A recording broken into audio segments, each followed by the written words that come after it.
Happy New Year mga pamangkim! So ito na nga, tatry ko na naman gumawa ng daily vlog dahil 2026 na. Ewan ko lang kung mapapanindigan ko ha. Hindi ko sure, hindi ko na alam kung tama itong ginagawa ko pero kwento ko na lang.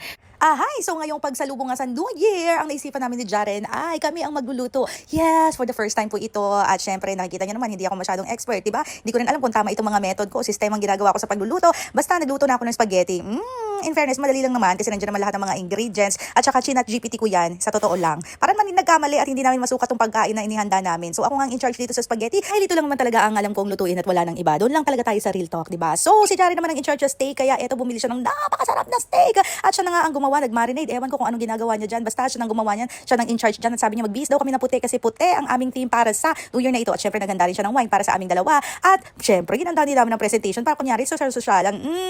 And normally kami yung tipo ni Jaren na masaya na kami basta nag-uusap na kami. So ito na nga, nanalangin na kami ng bonggang-bonggang pagkahaba-haba dahil ang dami naming prayers for 2026 at in-enjoy na namin ang food na ito at naghintay kami ng pag alas 12 and sabay din namin in-enjoy ang fireworks sa labas. That's all for my first vlog of 2026! Sana matuloy-tuloy ko lang to. Good luck, Tita Kim!